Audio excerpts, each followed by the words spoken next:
What's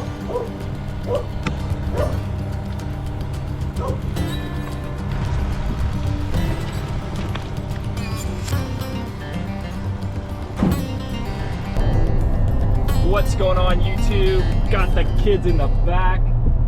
Today, right now, we are going rattlesnake aversion training. It's something that I have never done with my dogs before, but this year we've already seen two.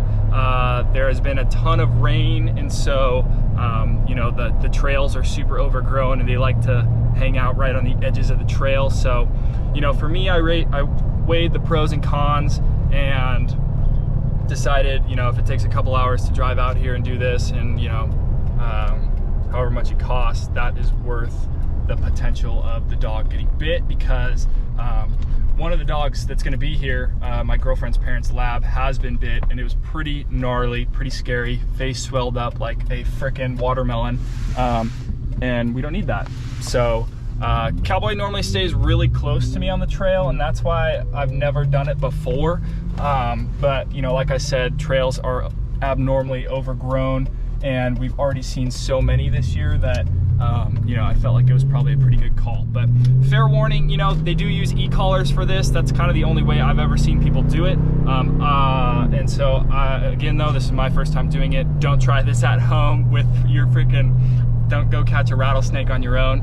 I'm going to a professional out here, and we'll show you guys what goes down. So stay tuned.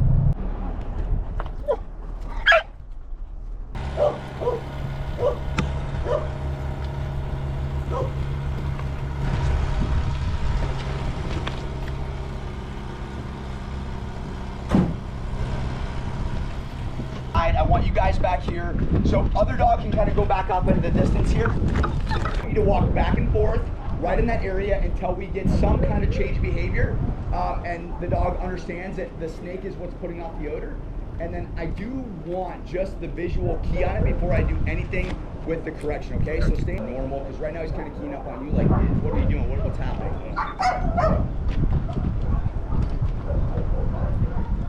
Okay, I'm going to add a little bit of a visual to it, right? So as he's right here, start seeing it, right? And he's got a little natural aversion to it. He's not even like, he doesn't want He's to. fucking smart, dude. Yeah, he's really smart. He knows to stay away from it. Start walking towards him. Let him come in. Let him come in.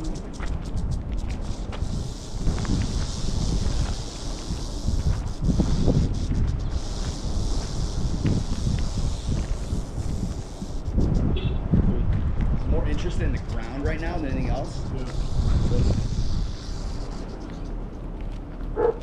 Good. We're gonna pull him away for a second. All right, so Cowboy naturally stayed away from the snake. That's that Australian in him. So we're gonna see how the lab does.